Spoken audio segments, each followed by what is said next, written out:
You mean prior to your appearance to this honorable court, you met with certain members of the prosecution? Yes, twice when I was informed that I will be Inamin niya mga witness insan. on the previous Inamin court. niya. Alright, did you meet with the private prosecutors or the public prosecutors? With the chairman of the committee, with the Luis to. Congresswoman Jervin. And you are confirming in open court that you discussed or you were briefed in that meeting based in your testimony? Talagang ilalaban niya talaga yung sarili niya. Lawyer ako, alam kung saan ka papunta. Eh, doon na nga talaga sila papunta doon sa ginawa niyong kalokohan. Di ba?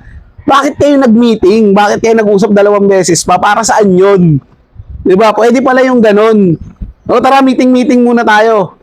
Testigo, meetingin natin. Para saan nga yun? Ano yun? Paghahanda, meron ba kayong gagawing ano? Uy! To answer counsel, meaning has she been subpoenaed? I'll be more specific. Has she been subpoenaed in terms of contracting for assassination? So in other words, para lang for the benefit of the Filipino people watching, so hindi ka pwedeng magsampa ng kaso nang hindi mo kayang patunayan, correct? Tama. Tama po yun dahil meron pong Memorandum Circular number 20 ng Department of Justice kung saan sinasabi that when you file cases, there should be a reasonable certainty of conviction. Thank you for that clarification. So kung hindi nyo pa po pala kayang magbigay ng detalye, Kaya bakit nga. nyo pa po nilabas na may leads kayo in the first place? Sapagkat kaya po ng sinabi ko, malinaw naman na yung pagsasalita ng ating Vice Presidente na siya ay kumausap ng papatay at pumayag yung papatay na patayin ang mga individual na ito. Wala namang sinabing pumayag eh. Ang sinabi lang My point is, kumausap. wouldn't that prejudice your ongoing investigation that you come out here? Sinungaling. Itong hearing na to, nagiging ano lang, nagiging comedy na lang. 'Di ba? Nagiging comedy na lang mga insan. At talagang gumagawa na lang sila ng paraan para makasingit. Alam mo yung makasingit na makakuha talaga sila ng ebidensya na, yun o, magagamit nila kay laban kay VP Sara Duterte. Di ba sa bibig na nga mismo ni Matibag nang galing eh. Di ba? Gusto nila si VP Sara Duterte ang magsabi sa kanila kung sino yung taong kinausap niya. Patungkol doon sa binitawan niya salita na kapag nawala siya, bawian itong mga ito.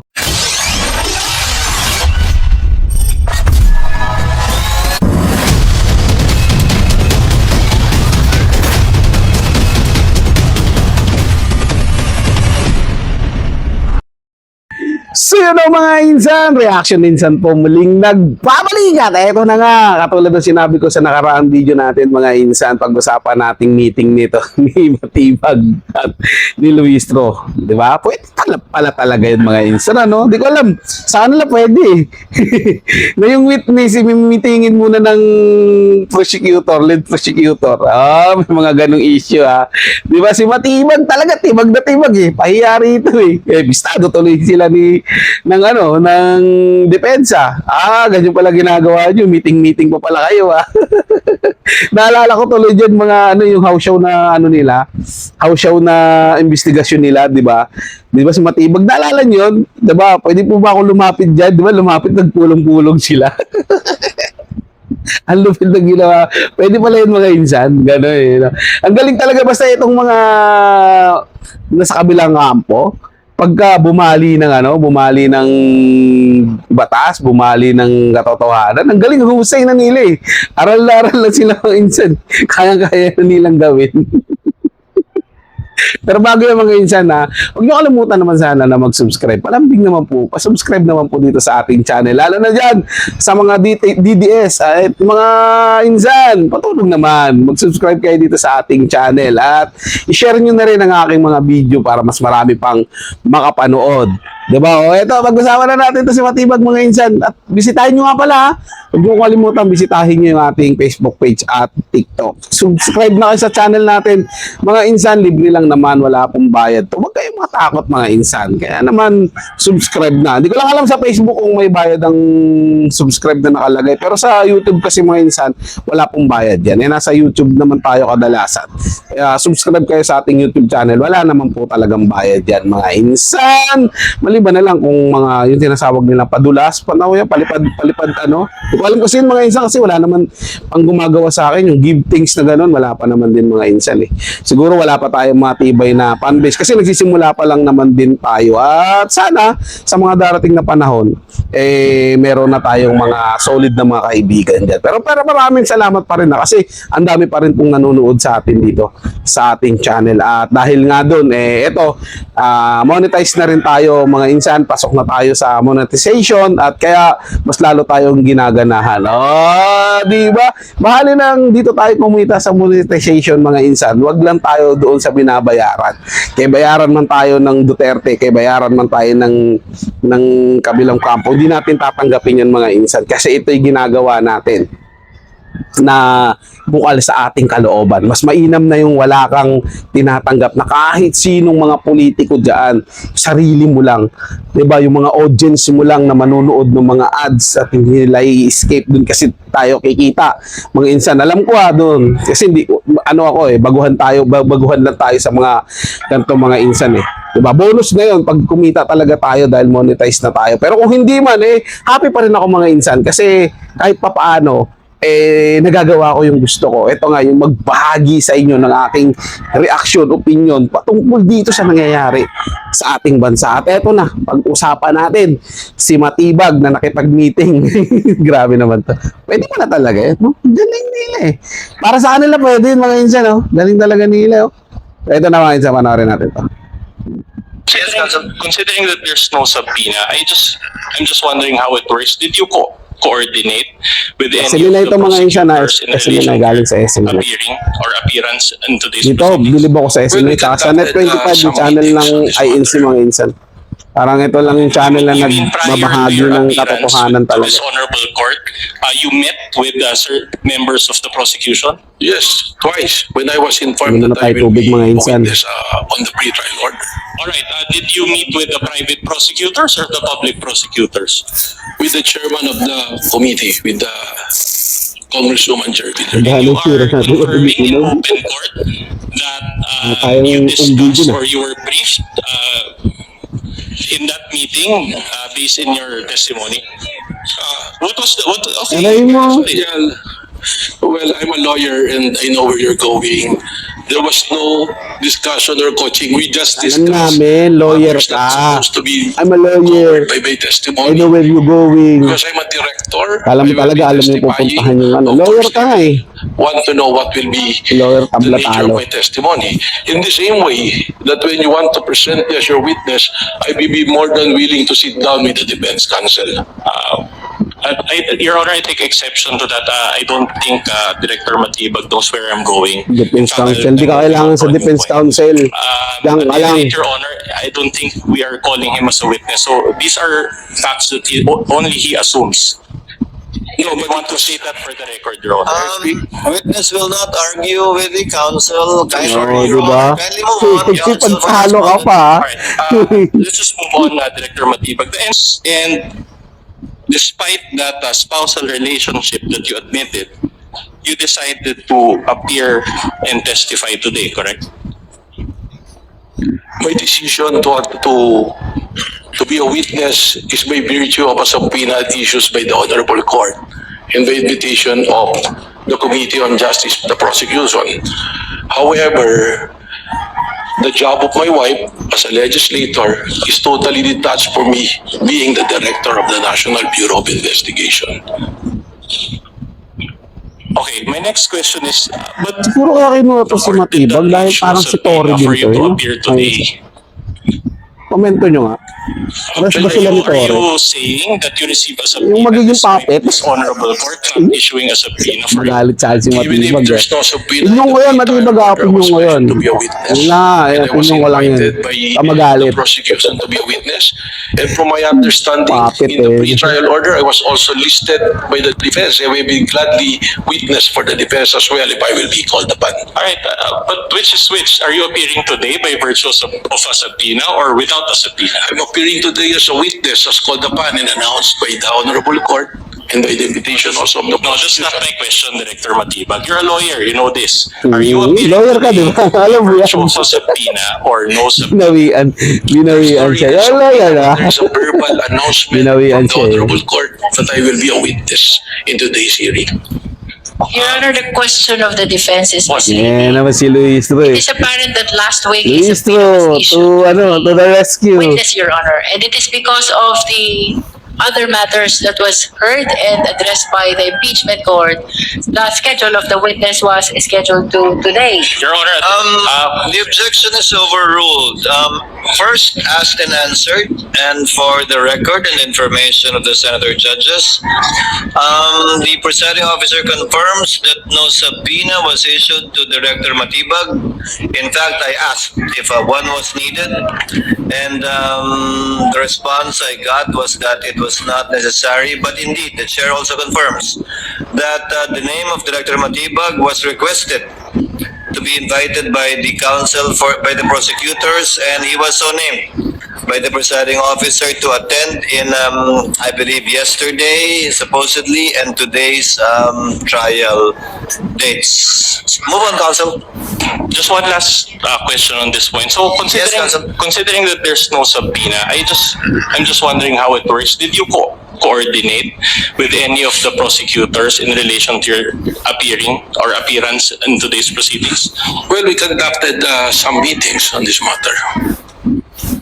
You mean prior to your appearance to this honorable court, you met with certain members of the prosecution? Yes, twice when I was informed that I will be Inamin niya mga witness insan. on the previous Inamin court. niya. All right. Did you meet with the private prosecutors or the public prosecutors? With the chairman of the committee, with the Luistro. Congresswoman Jervil. And you are confirming in open court that you discussed or you were briefed in that meeting based in your testimony? Okay, you can explain. Yes. Well, I'm a lawyer and I know where you're going. Hello, Discussion or coaching, we just discuss matters that supposed Opening to lang be pala yung kanino. covered by my testimony. Because I'm a director, I'm a lawyer. I will be I know what you're testifying. going. Of course, they will want to know what will be the nature of my Nakikipagtalo testimony. pa talaga In the siya. same way, Mabait that ng when ano, you want bugado to niya, ano, present Bishop Sara to, your nag-aantay lang I will siya. be more than willing Hindi to niya sit down pinatahimik with si the ano, defense Matibag. Yung iba niyan, tumimik, wala ka rapat Your Honor, magsalita. I take Kaya talong exception kita, to that. sagutin I mo. don't think Dahil na bad Director style ba? Matibag knows where I'm going. In fact, I'm moving on to a new point. At any rate, Your Honor, I don't think we are calling him as a witness. So these are facts that only he assumes. No, we want to say that for the record, Your Honor. Witness will not argue with the counsel. Mm, Sorry, Your Honor. sumapagtalo. Kindly move on, O, di ba? Respondent. Let's just move on, Director Matibag. The NBI is under the DOJ, correct? That is Hindi ba makita mo mga insan? Talagang ilalaban niya talaga yung sarili niya. Lawyer ako, alam kung saan ka papunta. Doon na nga talaga sila papunta doon sa ginawa niyong kalokohan. Di ba? Bakit kayo nag-meeting? Bakit kayo nag-usap 2 beses pa? Para saan yun? Di ba? Pwede pala yung ganun. O tara, meeting muna tayo. Istigo, meetingin natin. Para saan nga yun? Ano yung paghahanda? Meron ba kayong gagawing ano? Di ba mga insan? Tingin ko hindi yun ubre. Pero para sa kanila, ubra yun. Di ba sinasabi ko nga, kapag pabor talaga sa kanila isang bagay, gagawin nila kahit baluktot, kahit mali. Gagawin nila yan. Basta pabor sa kanila. Pabor sa kagustuhan nila, gagawin at gagawin nila kahit mabali nila, kahit yung batas babaliin nila. Basta pabor sa kanila yan, mga insan. Ganong klaseng pagkatao tong mga to. Huling-huli na, kitang-kita na. Pwede palang gawin yung ganun? Makipag-meeting? Paano kung baliktarin natin? Si VP Sara Duterte, meron silang i-witness dyan, mimitingin muna nila bago isa lang dyan. Diba? Oh. Baka mamaya, mas matindi pa yung himutok nyo. Diba? Oh, tibag na tibag dito si Matibag, mga insan. Nalaglag niya pa si Luistro. Oh, nagyayari sila. Tuloy na ito. And the DOJ is under the office of the President. Tama. that is correct. Now, BBM, in short, BBM has control and supervision over both NBI and Your Honor, sorry, I am hearing comments from the prosecution. I don't mean any disrespect to the president. It's just for purposes of abbreviation, I'm just calling him BBM. But at any rate, I'll move on to my question. So BBM has control and supervision over both the NBI and the DOJ, correct? That is not exactly correct. Only on the matter of appointments, but we enjoyed independence in the matter of investigation. I'm glad you mentioned that. Do you confirm that you're an appointee of BBM? Well, it's only the president who can make an appointment. I think it is provided for in the law. No, What's- di what's ba? the answer? Alam na totoo niya. Yes, Yan, appoint ka eh. And so my question to you is Oh. this: did Sorry nga to, mga BBM insan. Sorry, participate in the 2.0 to. NBI's investigation? And Si Matibag. No. No. All right. So don't you consider your appointment Bagay, as magkamukha NBI nga sila, mga director insan. Tingnan as mo itsura. participation on the Wait part lang of yung si BBM? Tori, mga insan. Pero tingnan mo yung ano na ano. All right. You mentioned a while ago that after the affidavit of investigation, it was submitted to the DOJ for evaluation, correct? Further evaluation and finding if there's enough reason to file a case before the regional trial court or the proper courts. All right. And during your direct testimony, you also mentioned that as we speak, it is still pending, correct? That is correct. All right. Now, in other words, in terms of Kaya pala malaki Formal gastos ko, mga charge. insan. Daming tao eh. Oh. Pakakainin to mo be yan. eh. filed in court, that is Diba? still not Pagkain, available tubig at this pa time, yan. correct? Kung maghapon It's in yan. the Kain jurisdiction of the ng National Prosecution mag-almusal, Service, which is merienda, under the tanghali. Department of Ganun pa Justice. ata. But insofar as the case that Tubig-tubig pa, mga the juice pa, NBI mga ano. filed with the Pasahod DOJ, pa sa kanila.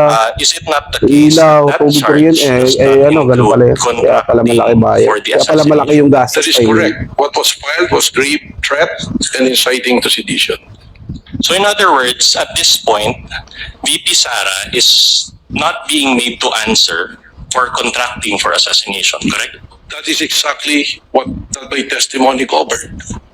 That she is being investigated for contracting a person to kill the president.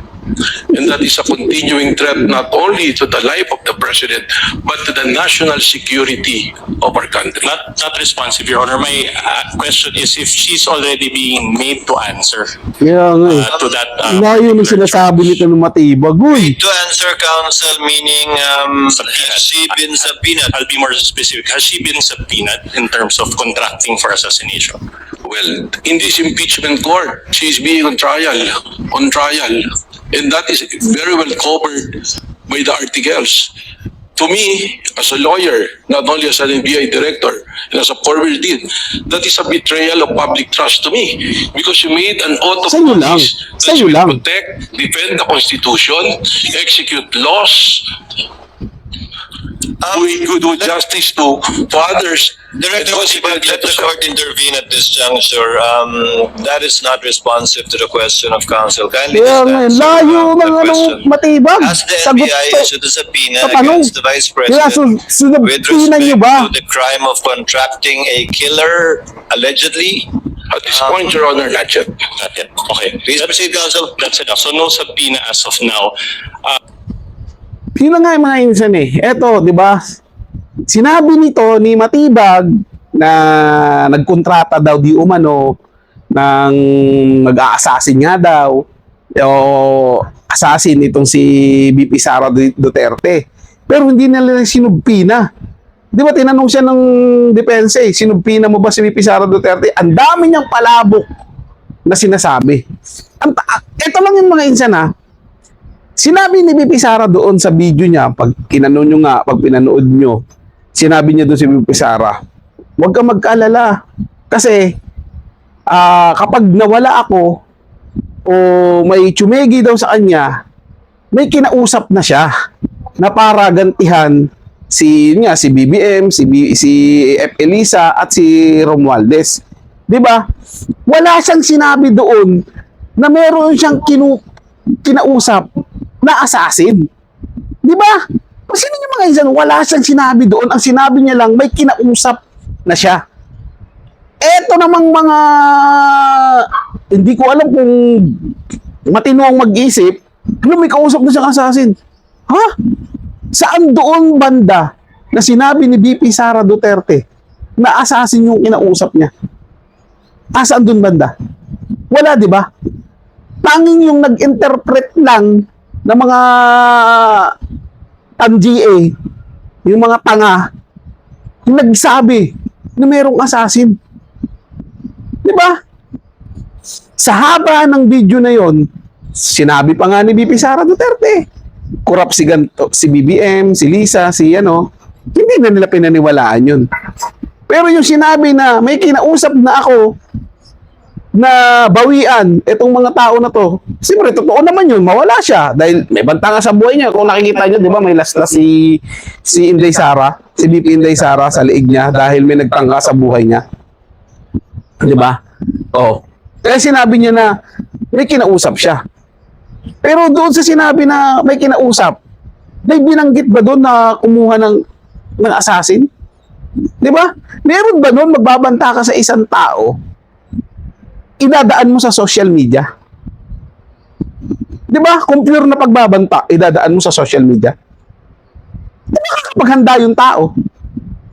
May ganito palang gagawin sa akin. Di, lalo kang didimanda. Dahil may video ka ng ebidensya. Eh, sa kanya, kondisyon niya eh. Kapag ginalaw nyo siya, oh, sigurado, pag ginalaw nyo siya, may babawian kayo. Pero hindi nangangahulugan doon at walang sinabi doon, walang binitawang salita doon na yung kinausap niya assassin. Paano pala kung kinausap yung asawa niya, anak niya, pamilya niya, kaibigan niya, o kung sino-sino yung mga kinausap niya na kapag nawala ako alam niyo na kung sino yung nag-ano sa akin.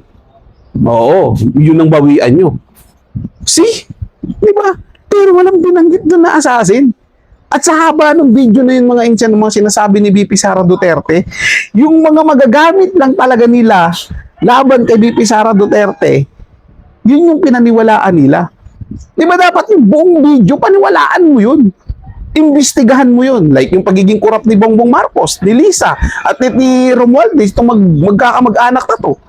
Di ba? Ginawa ba ni Matibag yun? Hindi. Di sana yung nangyari, ganun, pinasumpinan nila si VP Sara Duterte. Oh, pinatawag nila. Totoo ba na may kinausap mga assassin? Hindi nila ginawa yun, mga insan. Kasi mapapahiya sila eh. Wala naman talagang pagbabanta doon. Kung hindi, yun ay reminders para sa akin. Na pag kinuha nyo ako, panigurado, may babawi para sa inyo. Dahil may kinausap akong tao na yung gagantihan nyo lang, ito. Etong mga tao na to. Sila lang naman talaga yung nagnanais na mawala yung VP Sara Duterte dahil sila yung mahigpit na kalaban. Oh, di ba mga insan? So, tuloy natin itong pagkakatibag ni Matibag, mga insan. But in other words, has there been any affidavit of investigation relating to contracting for assassination? My understanding is there was a subpoena issued that time during the investigation to the Vice President, and the lawyer submitted an affidavit. No. Again, not responsive, Your Honor. I'm talking about an affidavit of investigation executed by the NBI. Not in yet. terms of, not yet. Okay, so at this point, would you agree with me that the DOJ has not found any basis for contracting for assassination?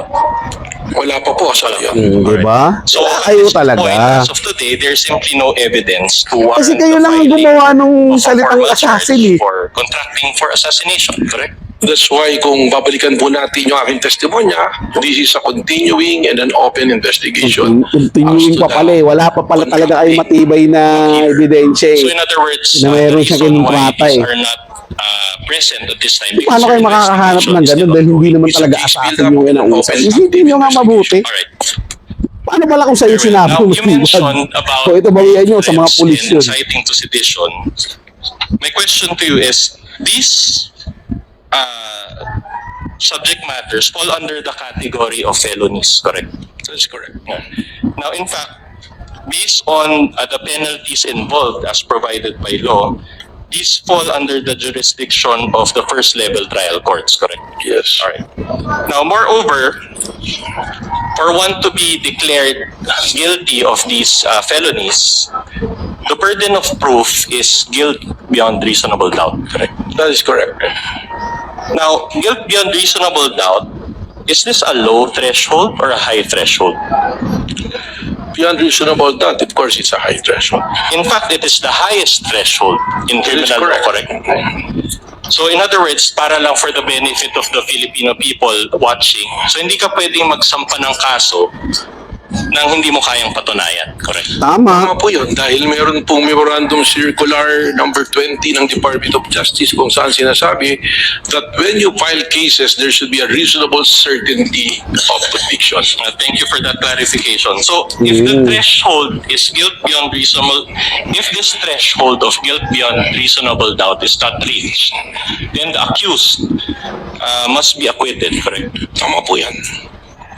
And insofar as grave threats or inciting to sedition, it is the trial courts that will decide that, correct? That is correct. Not the DOJ. The DOJ will submit the information and the resolution for prosecution. At the end of the day, it will be the court Talaga. who will say whether Paliwanag it's talaga. guilty or not. Sige, paliwanag ka. Alright. Now, in your Excuse me testimony po. earlier, you mentioned that there are leads on the alleged person that VP Sara talked to, correct? Yes. But let me ask you this. During that press con, did VP Sara mention the word assassin?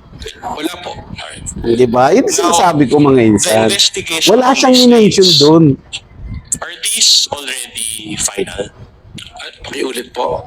The investigation based on these leads that you mentioned, are these already final? Hindi po. Hindi pa. Malinaw po sinabi ko that this is a continuing and open Sige, investigation. paliwanag. So, in other words, you haven't given any opportunity for VP Sara to confront this alleged person, correct? Hindi pa po. Alright. But will you agree with me that confronting this alleged person is part of due process? Tama po. Kaya mas maganda nga po kung si VP Sara mismo magsabi dito kung meron siyang kinausap at kung sino kinausap. Ano yun?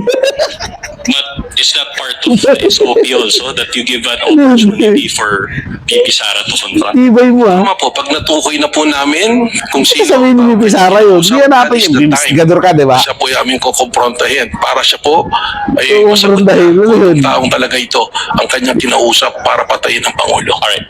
My Patient next question is solution, ah. very simple. So you offered your testimony before this impeachment court, even you performed SOP or giving opportunity to VP Sara to confront. Malinaw naman po yung sinabi ko. Pag nakita po namin kung sino ang taong kinausap, siya saka po namin siya kukumprontahin. Kasama po ang taong iyon at kasama po So, may ang nakita mga nga. willing na nagbibigay ng UN Intel para harapin po ang akusasyon na yun. So considering that you're still pursuing those leads, don't you think that your testimony today is premature? Hindi po. Sapagkat malinaw naman po sa statement ng ating Vice Presidente na meron siyang kinausap para patayin si Bongbong Marcos, si Lisa Marcos Araneta, si Martin Romualdez, at sinabi pa niya na walang biro to us sa law investigation. Applying po namin yung pong methodology na ginagamit ng Secret Service sa Sige.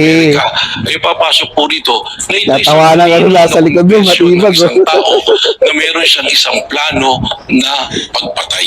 Okay, I'll move on, but I'll ask you, isn't that a trial by publicity, which is not sanctioned by our laws? Hindi po. Sapagkat kaya nga po namin hindi nilalabas yung aming pong mga confidential at secret investigation. Lamang nga po, tayo'y pinatitistigo rito na kailangan natin pong sabihin kung ano na ang naging takbo ng O, investigasyon. ibig sabihin mo na. Malinaw naman po sa aking testimonya that it is a Sino yung, ano, continuing di ba? open investigation, active investigation. Ako, delikado yung mga na kung saan insan. meron Baka po mga bigla persons kayong of magpatawag interest. ng isang tao din. Pag Eh, so, tinanong po natin ito sa maglabas ako po yung kinausap ng ni law VP Sara enforcement, Duterte. ganito po talaga ang practice ng law enforcement. In fact, you mentioned Yari, in your ah. direct testimony Sanay that kayo dyan you ganyan eh. cannot give further details, correct? It's classified, okay. So, with all due respect, I'll ask this in Filipino, with all due respect to Director Batibag, kung hindi nyo pa po pala kayang magbigay ng detalye, Kaya bakit nga. nyo pa po nilabas na may leads kayo in the first place? Sapagkat gaya po ng sinabi ko, malinaw naman na yung pagsasalita ng ating Vice Presidente na siya ay kumausap ng papatay at pumayag yung papatay na patayin ang mga individual na ito. Wala ka namang sinabing pumayag eh. Ang sinabi lang My point is, kumausap. wouldn't that prejudice your ongoing investigation that you come out here and Sinungaling. you make statements that you already have leads? Objection, Your Honor, that is Ayan, object, speculative. Witness may answer. Kaya nga po ang dahilan na hindi ko mabanggit kung sino po yung mga persons of interest dahil doon po makukompromiso ang investigasyon na Oh, Okay, ayan na at any rate, sinasabi ko sa if mga own- insan. if this, May person of ongoing interest. investigation progresses, Mamaya niyan, meron na naman silang kinontrata, kinausap, the only natatayo, time na that siya yung a different kinausap charge will be- ni VP Sara Duterte. Bakit yan mga insan? executed against the Estado ng mga Vice galawan nyo! Sus! babalikan ko po ulit. Galing dyan gumawa mga panimlitis Malinaw ninyo eh. na ang pagkontrata. Pinapractice nyo pa pagpapatay ngayon yung ng script papatay nun para hindi sa mga magkamali. pangalang binanggit ay nandoon. Yung nangyari kay Madriaga kasi di ba nakita nyo, Secret Service na nagkaigit-igit binanggit na. ko kanina. Ang hindi na lang po natin nakikita ay kung sino ang taong kinausap. Kaya ito po ay still open and continuing investigation. At any rate, it's not yet final, correct? Tama po. Alright. Now, you mentioned that the NBI is still conducting an investigation, ongoing investigation. Do you still use the video of the November 23, 2024 press con in this ongoing investigation? Isa po ito, sabi naging batayan para po doon sa 5-point standard na tinitingnan po namin ay amin pong matugunan. Alright, it's an almost 2-year-old video now. Do you think it's still relevant to your ongoing investigation? Hindi po. Sapagkat hanggang sa ngayon nga, ay hindi pa natin nahanap kung sino ang taong kinausap po. ng ating Right, very well. Attorney... Paano kasi Matibag, nakapokus you know kayo sa Mel Sabio. assassin? Sino ba assassin sa Pilipinas? Now, about 2 months Alam ago, kong, alam na. an old Si John audio Wick. video file of the two of you circulated Sabi ni online. ano, By the way, sino we ba won't show that video out sino of ba yung respect ano, to the party's rights as well as dating laban? I saw your wife Si here Johnson. also. Out of your Alam ko family na kung members' rights sino and also yung out of nakausap Mel na Sabio's assassin, rights. I'll si just ask you a few John Wick. questions. This video circulated online. Hindi ko kay you John already Wick. Ako came out tingin in ko the mas media maganda si admitting Hayabusa. that It was you and Mel Oo. Sabio who were involved in that video. Hayabusa, Tama matinik po yun. That is a private conversation sa dalawang Hindi mo si Hayabusa, maganda si ano din. Sino ba mga assassin? My only Si question Harley, is this. assassin Did that Mids kasi. incident Ni ML demonstrate pala eh. an emotional outburst on your part? Kasama na po yun, combination na... Si Hanso na lang. Para wala talagang makita. At ako naman po ay namin Kasi magiging ano lang yun, magiging boss lang yun. Akin pong Gagano na. pinagsisiyan. Right. Can you recall what you said in that video? Masama po yung aking mga sinabi. Meron pong hindi talaga kaya-aya. Can you recall just to give an idea of those who were not able Sabihin mo to? na. I cannot exactly recall because that was a really long time ago. That's okay. Di ba? Now, Pinagmumura mo on yung July tao, 10, binantaan mo rin. 2026, you wrote a Di ba? letter to Representative Lupit na eh. Ministro. Do you confirm this? July 10. July 10, 2026. Opo. Alright. Opo. And in that letter, we can confront you with a hard copy, but we can also flash. In that letter, you mentioned, and I quote, "As director of the Bureau, I will personally attend to represent the NBI at this summit of Director and Commissioner General level law enforcement leaders across the Asia Pacific, which will require my travel and attendance on those dates." Now, those dates pertain to July 21 to 22, 2026. So today and tomorrow. Do you confirm this? Opo. All right. Now, in that letter, there was a prior letter to that, correct? Which you received from FBI Director Kash Patel. Tama po. Do you personally know Kash Patel? Hindi po, pero hindi po siya personal ko kilala. All right. And did you inform him at any point that you're a lawyer? Hindi ko po alam kung alam niya na abogado. Okay. That's interesting because in the letter, and I'll use my pointer again, he referred to you as Dear Director Attorney Matibag. which in this record was submitted to this honorable court through the prosecution on Alam July niyo palang 13, attorney ka eh. 2026. Now, just a manifestation, this now forms part of the records of this case.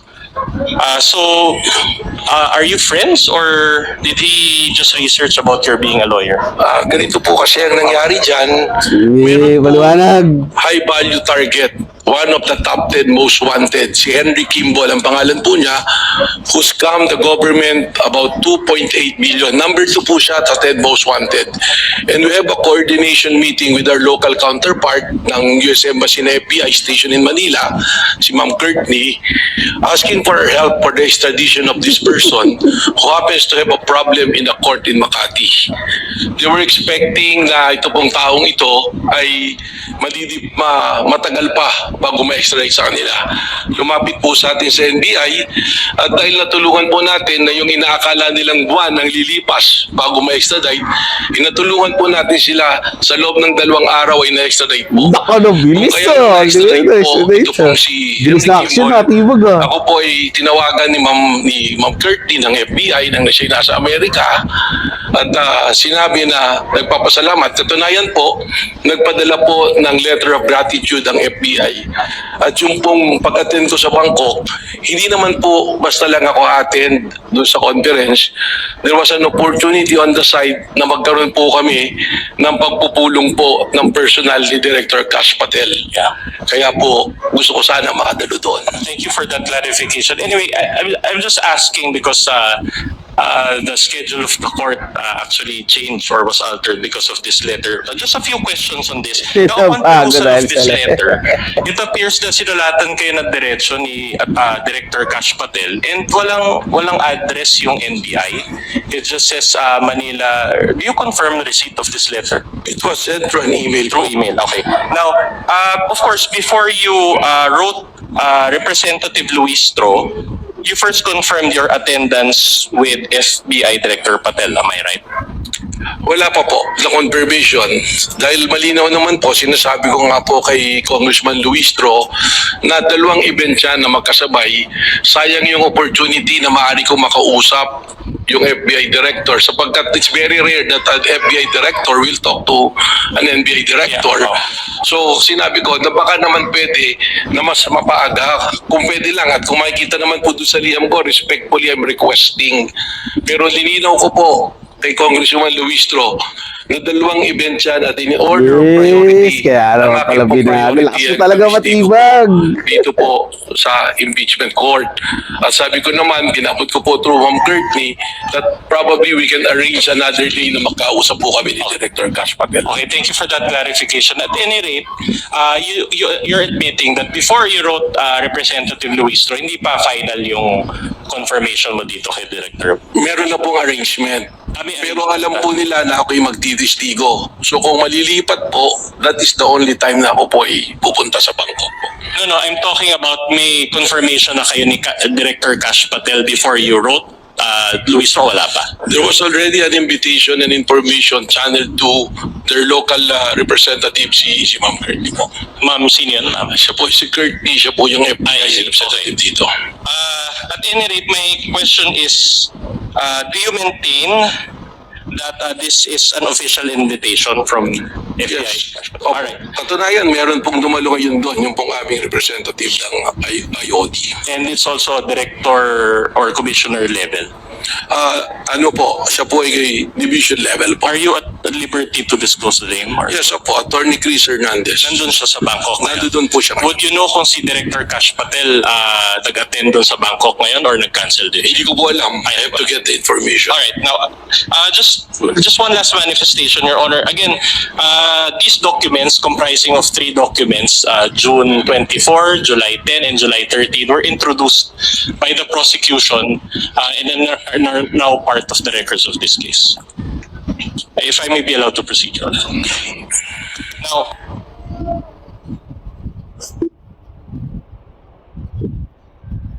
May lakad naman pala si Matibag, mga insan. Di ba? Kaya naman pala special. Taray talaga ni Matibag mga insan. In demand. In demand si Matibag mga insan. Kaya pala may pulong-pulong pa nangyayari. Pero alam nyo, marami akong realization dito mga insan, di ba? Sa nangyayaring hearing. Mas malinaw kung nakikita, mas malinaw na nakikita ng karamihan na itong hearing na to, nagiging ano lang, nagiging comedy na lang. Di ba, nagiging comedy na lang mga insan at talagang gumagawa na lang sila ng paraan para makasingit. Alam mo yung makasingit na makakuha talaga sila ng ebidensya na, yun o, magagamit nila kay laban kay BP Sara Duterte. Di ba, sa bibig na nga mismo ni Matibag nang galing eh. Di ba? Gusto nila si BP Sara Duterte ang magsabi sa kanila kung sino yung taong kinausap niya. Patungkol doon sa binitawan niya salita na kapag nawala siya, bawian itong mga ito. Di ba? Malinaw mga insan, si Bibi Sara ang maghahatid sa kanila ng ebidensya. Wala nga silang makuwang ebidensya mga insan eh.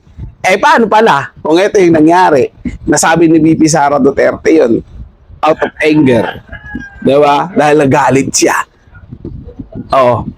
Sinabi niya ngayon dahil may banta nga sa buhay niya. Sige, kinausap na ako ng ano.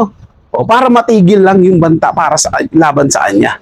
Paano pala pag ganun mga insan? Sino yung kakausapin yung tao ngayon? Sino yung hahanapin yung tao? Di ba? Kahit paikot-ikutin nila mga insan, wala silang mayahanap na tao eh. Di ba mga insan?